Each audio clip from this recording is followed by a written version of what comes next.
Hey guys, welcome to this week's podcast episode, and I'm really excited to have Tom Griffiths on the show. He's got a virtual business and he is the small biz CEO. And today's going to be talking all about business, entrepreneurship, financial freedom, kind of the bread and butter topics that the guests love, improving profits, cash flow. And Tom, welcome.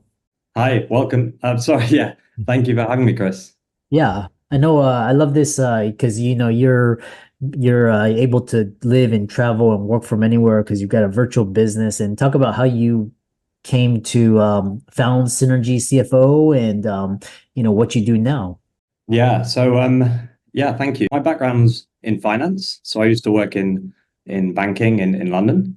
Um, I worked at JP Morgan for 7 years, and about 2 years ago, in the middle of COVID, or 3 years ago, I basically decided that it was kind of now or never if I was going to leave where I was and try and do something on my own.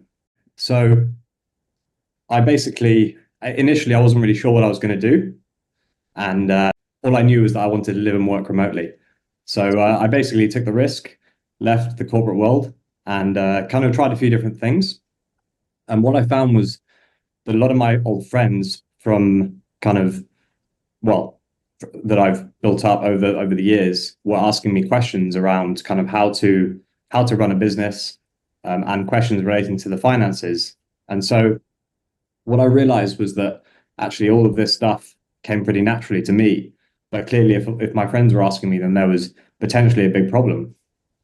And so, yeah, I focused on for a few years on a variety of different things. So, like helping with acquisitions, helping a couple of businesses sell as well, exit their business, and also the basics, improving cash flow, improving the numbers.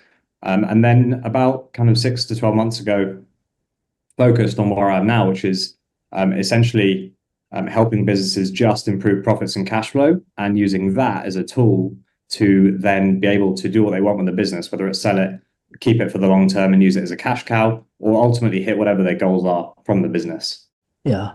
What's interesting is a lot of business owners, they don't understand the concept of profitability versus cash flow. So, a lot of times they're like, oh yeah, my business is profitable, but I'm always struggling to, pay and all this. So kind of you emphasize the importance of understanding these two concepts and what are some common mistakes these small business owners make. Yeah, that's a good question. So actually, an example there. One of my clients said to me a month ago. He said, "Oh, my wife said to me at the end of last year, how much money did you make for this year?" Yeah. And he said, "I don't know. The profit and loss says that we made X. I think it was about 100K or something, Yeah. but we haven't got any cash in the bank account, so we can't take any money out." He said to me, "Well, how much did I make? Can you explain it to me?" And so, yeah, the difference between profit and cash flow is essentially profit is the amount of revenue that you bring in from sales minus all your costs. But then what happens then is you have cash flow, and from profit, you have to make adjustments before you actually get the amount of cash that you're able to take home. So, for example, he had to repay some debt. He had to make a few investments in the business, which all caused cash flow to fall. And then one of his clients didn't pay him. Which he lost 20K there. So ultimately, the effect on cash was that there wasn't much left, but the profit said a different thing entirely. So yeah, understanding the difference between the is really important.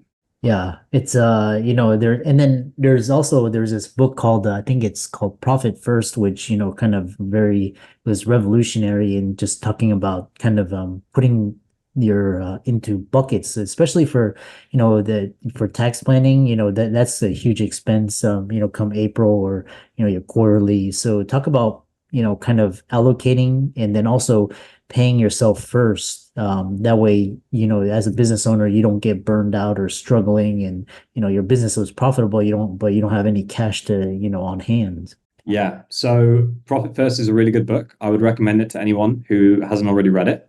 The methodology it teaches is really good as well and really effective. You've heard similar methodologies to that in the likes of Rich Dad Poor Dad, which is a very famous book. And then there's another name for it, which is the envelope method. And they all kind of do the same thing. Ultimately, you need to pay yourself first. And what happens when you pay yourself first from the business? So instead of paying yourself last with the breadcrumbs left over at the end of every month, you pay yourself at the first of every month before you pay all your other bills. What happens psychologically is that you're forced to then run the business on less money. And something magic happens where somehow profit increases. It might be a hard thing to get your head around without actually trying it, but give it a go and see what happens. Yeah.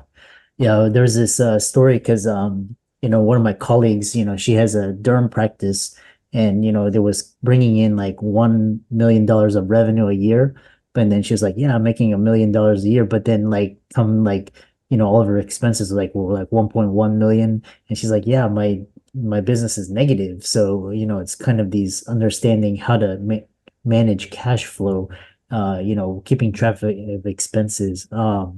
So, profitability pathways, and you've got a keen eye for turning around struggling businesses. What are practical strategies business owners can implement to significantly improve their profitability in the next quarter? Yeah. So I teach people exactly the same methodology that I actually do with them. So whether you work with me or whether you just do it yourself, this is what needs to happen. So number one is you need to get clear on where you are now. Okay. It's impossible to make decisions going forward without actually understanding where you are now. Okay. So this might mean having a conversation with your accountant or your bookkeeper. And if your accountant or bookkeeper are not capable of telling you where you are today, then you need to consider getting a new accountant or bookkeeper. Most of the time, the accountant tells you the numbers kind of 4 to 6 months after the end of the previous year. So by the time you look at them, they're out to date. You need to understand where you are today. That's number one. And then from that, we need to work out the key drivers of the business. And the key drivers of the business are the same for every business. There are 16. Okay, but you need to look at your business and work out what the main drivers of revenue, profit, and cash flow are. And then we need to work out where the business is heading. So let's make a forecast for all the crucial numbers, so revenue, profit, and cash flow, of where we're going to end up by the end of the year. Okay. And then based on that, we need to create a plan for the next 30 days. So what are we going to focus on for the next 30 days to make the biggest difference to profit, revenue, or cash flow over the next 30 days? So by doing that, we get really clear on where we are. We make the best strategic decision going forward so that we're focused on the main thing that's going to increase profit or cash flow by the most. And we're not, the business owner is not spinning too many plates, trying to do everything at once, and not really knowing what to focus on. Because what a lot of business owners do, if you think about a doctor or a dentist, they train as doctors or they train as dentists, and then they become or they start their own practice. So nobody's actually trained them on how to actually run a business. And the same applies to other industries. A marketer starts a marketing agency, and so on and so on. But they're experts in their field. They're not experts at actually running a business in the most efficient way possible. So it's no surprise that that person doesn't necessarily know what to focus on for the next 30 days so that they can have a healthy, growing, profitable business. They know how to do what they do best, which is, see patients, whatever it is, not necessarily focus on the right thing in the business. So what we need to do is we need to understand and get clear on what to focus on over the next 30 days to have the biggest impact on cash flow and profits. And then in 30 days, we repeat the process again. Yeah. Yeah, I love that. It's all about the numbers, and it's kind of like the great way of describing it was kind of flying a airplane or driving a car, and it's like you got the numbers, you have the immediate long, and you have the long term, and you got to keep a track on the dials. One thing that is particularly interested is startups versus small business versus large corporations, and particularly a lot of entrepreneurs, they're in the startup phase, and whether they're bootstrapping or they take on friends and family or angel or venture capital. How does the especially the cash flow work for startups? Because sometimes I know one of my friends, they took everything in equity, took a very minimal salary. Sometimes even the owner entrepreneur, they'll put their salary and put it back into the business. Talk about kind of funding the startup phase. Yeah. So in the initial stages of a business, ultimately the cash that you need to start either comes from the owner themselves or from someone else. or it's bootstrapped and there's no money required. But the goal for the business has to be to improve cash flow. Okay, because the stats on business failure are terrible. I mean, about 50% of businesses go out of business by their fifth birthday, and it's about 96% by the time it's their 10th birthday. And all of those businesses go out of business for one reason, and that one reason is that they lacked cash. They ran out of money. So all of those businesses would have survived had they had enough money, had they had enough cash. And so therefore, the focus of any business has to be to make as much cash as possible, not profits, but cash. Because you can actually make a loss, but as long as you've got cash, you can survive for a very long time. So think of these big, tech startups that actually run on losses for years and years and years because they're running on external money. But that's fine because they've got cash. But the reverse is also true, where actually, if a business has cash from an unsustainable source, think about what happened in COVID. I'm not sure exactly what happened in the US, but in the UK, for example, the government gave lots of loans to businesses to help them survive. A lot of those businesses were not really capable of surviving anyway, and so they survived for longer than they should have. But the bottom line is that cash solves any problem in a business and allows the business to stay alive for longer. So that has to be the focus of any business owner.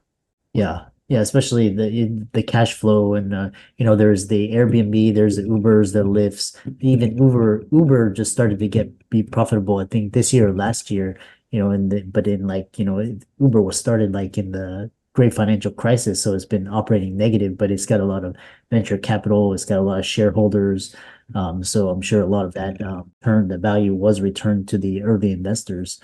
So yeah, the other question is kind of this talk about the how people can contact you and check out your work and see whether or not it would be a good idea, like a lot of business owners maybe was struggling with cash flow issues or with profitability issues. What services do you provide, and how can they contact you and work with you?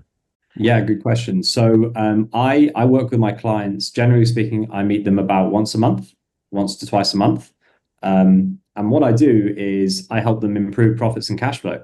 So Yes. I work with the business owner. I get to understand what their ultimate goal is. Maybe it's selling the business in 3 years or 5 years, or maybe it's just to hold on to it for the next 15, 20 years and produce lots of income for their family. So we get really clear on that goal, and then we reverse engineer it all the way back to 1 year goals, and then back to today, and then work out what they need to do in order to hit that goal. And then we go through the process that I mentioned earlier, which is we get clear on where they are today, and then we create a forecast of where it looks like they're heading. And then based on the forecast and where they are today, we work out what needs to happen in order for them to hit their goal. And then we focus on the most important 2 or 3 things for the next 30 days. And then we repeat the process over and over again. And the result is always so that the business owner can have a more successful business that produces consistent profits and cash flow. So that's kind of how I work with my clients. In terms of how people can get hold of me, what I can do, I can provide a link to a landing page. And on that landing page, if you sign up, I can give you a free report, which basically outlines the 16 drivers of profit and cash flow and how to improve them. So even if you decide not to work with me, if you go through this report, you will understand what drives the profit and cash flow in your business. It's the same for every business. It doesn't matter whether it's Google, Uber, or a one-person dental practice on a high street in a small town. It's exactly the same. So yeah, I can provide this landing page, and then I'll send you the report over email. I also do free trainings on exactly how these 16 drivers work. And I've got one coming up in a few weeks. So if you sign up for the report, then I can send you the information on that training as well. Yeah. Yeah, that's a really great conversation. And the other as we kind of round it out, and all of Tom's resources will be in the links and show notes, and be sure to give his socials a like and follow. One final question that most business owners listening to this is, you mentioned that most business owners make less than 100K a year. And why is that? And how can entrepreneurs break out of this earnings bracket to achieve greater financial freedom because, you go on the socials and Instagram and, Twitter, and there's all these people saying, they make, this X amount, and I don't know if it's real or not, but how can people break that earnings bracket? Yeah. So the stat is that about 86% of business owners make less than $100,000 a year. Mm. So if you're making less than 100K and you're running your own business, then you're taking on too much risk, probably putting in too much time. And for all of that risk and all of that time, you may be better off getting a job. So what I say is, these business owners, they've got the worst of both worlds because they've got a job, they bought themselves a job, but without the steady paycheck. And most business owners go into business because they want control. They want control of their time and also control of how much money they make. So what is the solution? Back to your question. Well, the solution is kind of along the lines of what we've been talking about, really, is to turn your business into what I call a money-making machine, which is a vehicle that produces consistent profits and cash flow. And by doing that and going through the process that we've kind of already been through today, you can reverse engineer it and work out what needs to happen for you to be able to take more money out of the business or for you to spend less time working in the business. Yeah. So back to those actionable steps that we'll be taking every 30 days, it doesn't mean that in 30 days you're going to go from working 6 days a week to 4 days a week. But it means that we'll be working along the right lines to get you achieving that goal. Yeah. Yeah, I love that. And for all the audience out there, let's thank Tom for coming on, and be sure to check out his resources. And thanks so much for coming on to the podcast. Thank you for having me, Christopher. Pleasure to be here.